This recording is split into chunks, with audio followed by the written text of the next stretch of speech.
নমস্কাৰ বন্ধু welcome to my YouTube channel Assam career update. আজি পুনৰ আপোনালোকৰ কাৰণে বহুত ভাল খবৰ হৈছে। এডিৰি 3.0 2026 26 যি 5টা পদ আছে তাৰ এপ্লাই 17 জুনৰ পৰা হ'ব। তাৰ ওপৰত এটা বিগ আপডেট আহি গ'ল। সো ভিডিওটো শেষলৈকে চাব। যদি ভিডিওটো ভাল পায় ভিডিও লাইক এটা কৰিব পাৰে, লগৰ চেনেল সাবস্ক্ৰাইব কৰিব পাৰে এনেকুৱা ভিডিও প্ৰতিদিনে পাই থাকিব। আৰু মোৰ হোৱাটছআপ চেনেল ভিডিও ডেসক্ৰিপচনত দিয়া আছে, তাত গৈ ফলোটো কৰি দিব পাৰে। তেতিয়া আপোনালোকে ডেইলি জবৰ আপডেটসমূহ পাই থাকিব পাৰিব। আৰু ভিডিওটো যিমান পাৰে সিমান বস্তু শ্বেয়াৰ কৰি দিয়ক। আহক আজি আৰম্ভ কৰোঁ। সো ভিডিওটো আৰম্ভ কৰাৰ আগতে মই আপোনাক জনাই দিব বিচাৰিছোঁ, যদি আপোনালোকে এডিৰি 3.0 লগতে অসমৰ যিকোনো কম্পিটিটিভ এক্সামৰ ক্ষেত্ৰত প্ৰিপাৰেচন কৰিছে তেন্তে আপোনালোকৰ কাৰণে ভাল খবৰ হয়। কাৰণ আমাৰ টিমৰ পৰা এটা কোৰ্স প্ৰস্তুত কৰি উলিওৱা হৈছে। সো কোৰ্সটো যে আপোনালোকে বাই কৰিলেও পঢ়ে, বেলেগ কোনো বুকছ বা বেলেগ কোনো কিতাপ পঢ়া দৰকাৰ নাই, বেলেগ কোনো কোৰ্স কৰা দৰকাৰ নাই।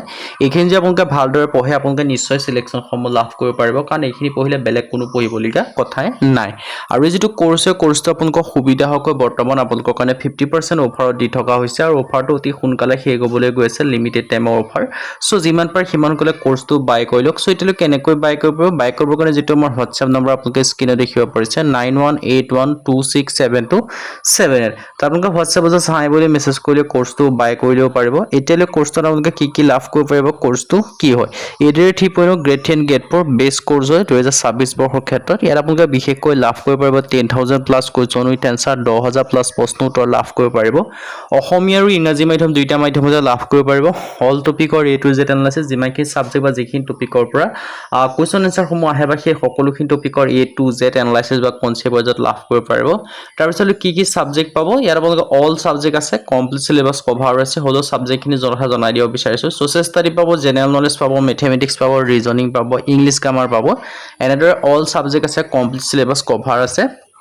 সোশ্যাল ষ্টাডি ক্ষেত্ৰত হিষ্ট্ৰি হওক, পলিটি হওক, ইকনমি হওক, জিঅ'গ্ৰাফি হওক, আসাম ৰিলেটেড পাব, ইণ্ডিয়া ৰিলেটেড পাব, ৱৰ্ল্ড ৰিলেটেড পাব। সো সকলোখিনি ভাগ কৰি লাভ কৰিব পাৰিব। জেনাৰেল নলেজৰ ক্ষেত্ৰত কাৰেণ্ট এফেয়াৰ্স ইনক্লুডিং আছে, আৰু এইখিনি পঢ়িলে আপোনালোকৰ কাৰণে সাফিচিয়েন্ট হ'ব। আৰু লগতে মক টেষ্টৰ কাৰণে এডিৰি 3.0 ষ্টেণ্ডাৰ্ডৰ ফুল লেন্থৰ টেষ্ট পেপাৰ লাভ কৰিব পাৰিব। লগতে আপোনালোকে প্ৰিভিয়াছ ইয়াৰ কুৱেশ্যন পেপাৰ লাভ কৰিব পাৰিব উইথ এনসাৰ শিটৰ সৈতে।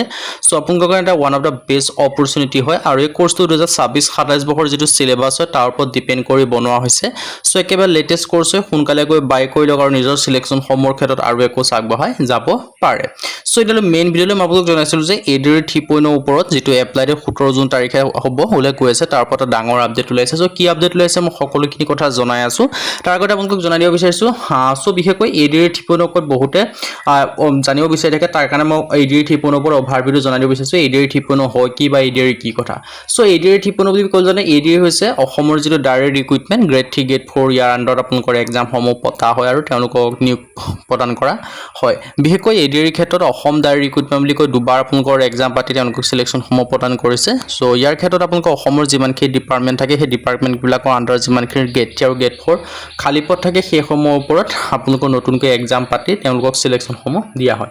আৰু বিশেষকৈ ইয়াৰ আবেদনসমূহ কৰিবলৈ যদি আপোনালোকে 8 পাছ কৰিছে, 10 পাছ কৰিছে বা 12 পাছ কৰিছে তেতিয়া আবেদনসমূহ কৰি ল'ব পাৰিব। মানে 8 পাছ, 10 পাছ, 12 পাছ, ডিগ্ৰী পাছ সকলোৱে এডিৰিৰ ক্ষেত্ৰত আবেদনসমূহ কৰি ল'ব পাৰে।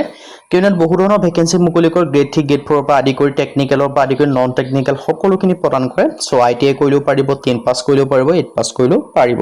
আৰু ইয়াৰ ক্ষেত্ৰত আবেদন কৰিবলৈ বহুতৰ যে বয়স কিমানৰ প্ৰয়োজন, যে ক্ষেত্ৰত আবেদন কৰিবলৈ বয়স মাত্ৰ 18 পৰা 40 বছৰৰ ভিতৰত হ'লে হ'ল। লগতে আপোনালোকে এজ ৰিলেক্সেশ্যনসমূহ লাভ কৰিব পাৰিব। SC SC ক্ষেত্ৰত 5 বছৰকৈ, OBC ক্ষেত্ৰত 3 বছৰকৈ, আৰু PWBD ক্ষেত্ৰত 10 বছৰ এজ ৰিলেক্সেশ্যনসমূহ লাভ কৰিব পাৰিব। আৰু লগতে ধুনীয়াকৈ ডিটেইলছখিনি দেখিব পাৰিছে। আৰু ইয়াৰ ক্ষেত্ৰত মই আপোনালোকক জনাই দিব বিচাৰিছোঁ এটা কথা, ইম্পৰ্টেণ্ট কথা হয়। সো বহুতে আপোনালোকে এই কথাটো জানিব বিচাৰিছিল যে মানে এই যিটো মই ভিডিঅ'ৰ আৰম্ভণিতে আগতে কৈছিলোঁ, বিশেষকৈ আপোনালোকৰ যিটো 17 জুন তাৰিখে এপ্লাইসমূহ হ'বলৈ গৈছে তাৰ ওপৰত কি আপডেট আহিছে। সো তাৰ ওপৰত যিটো মেইন আপডেট আছে এইটো আপডেটটো হয় যে সকলো ডিপাৰ্টমেণ্টৰ যিসমূহ হেড থাকে তেওঁলোকলৈ অসম চৰকাৰৰ যিখন SIT বা টাস্ক ফ'ৰ্চ আছে তাৰ পৰা এডিৰি ৰিক্ৰুইটমেণ্ট পাতিব। তাৰ পৰা এখন নটিচ প্ৰকাশ কৰিছে যে 17 জুনৰ ভিতৰত যিমানখিনি খালী পদ আছে তাৰ ওপৰত আপোনালোকৰ এটা ৰিপৰ্ট দিব লাগে। সো তাৰ ওপৰত ৰিপৰ্টৰ ওপৰত ভিত্তি কৰি এডভাৰটাইজমেণ্টসমূহ প্ৰকাশ কৰিব। সো জুন মাহৰ শেষৰ ফালে এডিৰি 3.0 এডভাৰটাইজমেণ্টসমূহ আহিবলৈ গৈ আছে। সো এইটোৱে আপডেট হয়। সো জুন মাহৰ শেষৰ ফালে এডিৰি 3.0 এডভাৰটাইজমেণ্টসমূহ আহিবলৈ গৈ আছে। সো আপোনালোকে এতিয়াৰ পৰা ভালদৰে পঢ়া শুনা কৰক, তেতিয়াহে আপোনালোকে সিলেকশনসমূহ লাভ কৰিব পাৰিব। সো তাৰ ক্ষেত্ৰত আমাৰ টিমৰ পৰা যিটো কোৰ্স প্ৰস্তুত কৰা হৈছে সেইটো বাই কৰিলে পঢ়া শুনা কৰিব পাৰে। তাত সেইটো যে বাই কৰিলে পঢ়ে বেলেগ কোনো বুকছ কোৰ্স কৰা দৰকাৰ নাই। আৰু 50% অফাৰ আপোনালোকৰ কাৰণে চলি আছে। সো সোনকালে গৈ বাই কৰি লওক আৰু নিজৰ সিলেকশনসমূহ লাভ কৰিব পাৰিব।